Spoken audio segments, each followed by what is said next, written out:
In a bustling African city, there lived two best friends, Azu and Obi.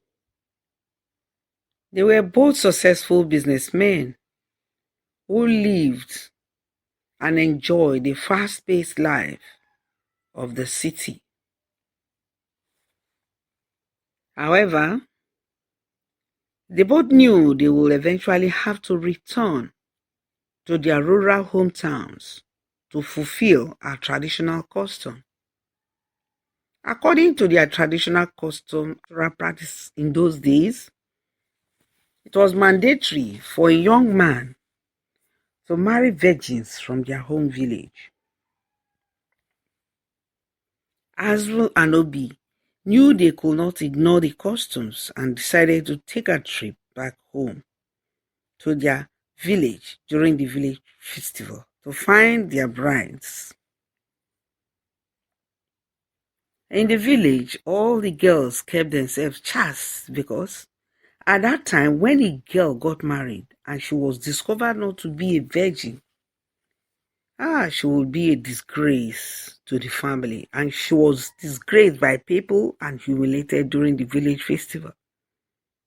Her name would be used as a reigning song during that festival. They would use her name to dance around and make sure she got that humiliation for giving herself out to the wrong person. That was why all the girls kept themselves pure to avoid bringing shame to their families. Upon arrival at the village, their families welcomed them with open arms and were happy at what they had come for. They offered to help them find suitable brides, as it was the season of the village festival, done once in a year. Azu and Obi had been friends since childhood before they decided to leave the village for the city. So their families knew about their relationship and decided that the marriage would be done at the same time, at the same place, on the same day. So the two families tried their best, and finally they were able to choose two girls from the whole village. And the two girls were Oba and Isu. The girls were often chosen using different criteria: good character, hardworking, respectful, and obedient, among a few. A girl that was quarrelsome and lazy will always remain in her father's house because no family would like to marry a troublemaker into their homes. The marriage was done, and each girl was to prove their virtuous nature that night. Azu took his bride to his family home.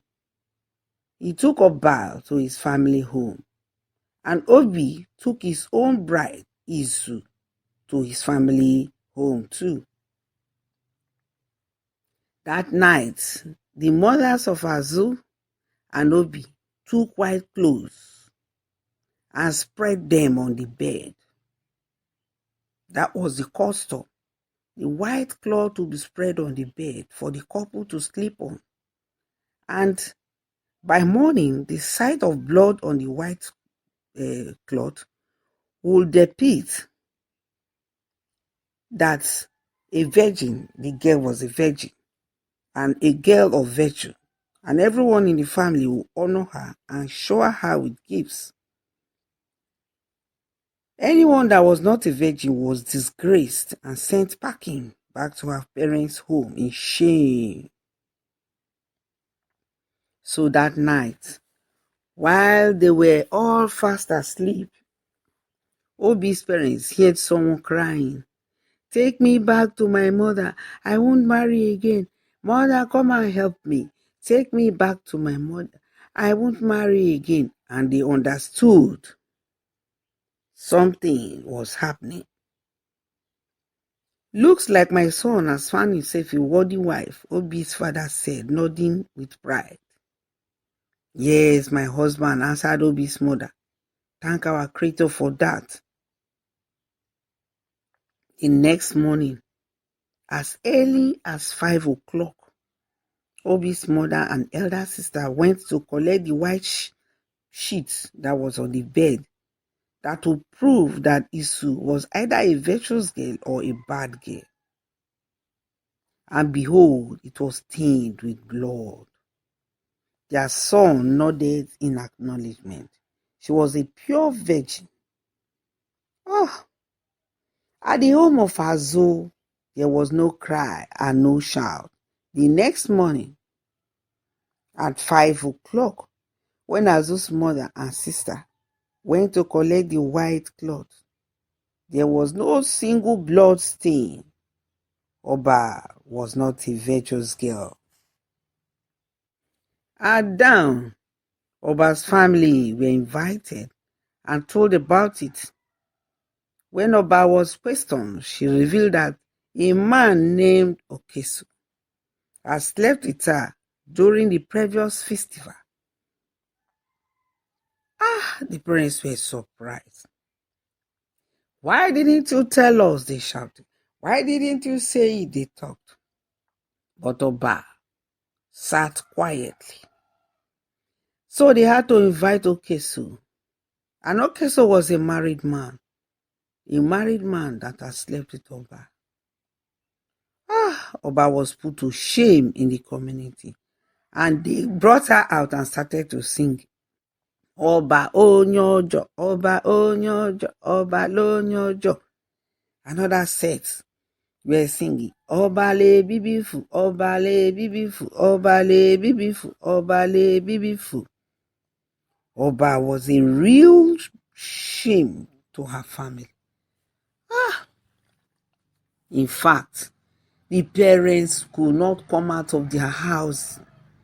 They were not happy at all. The entire family, Oba had made them to be, to look as if they didn't train their daughter properly in the entire village. Okesu was invited and ordered to return the bride price paid by Azu.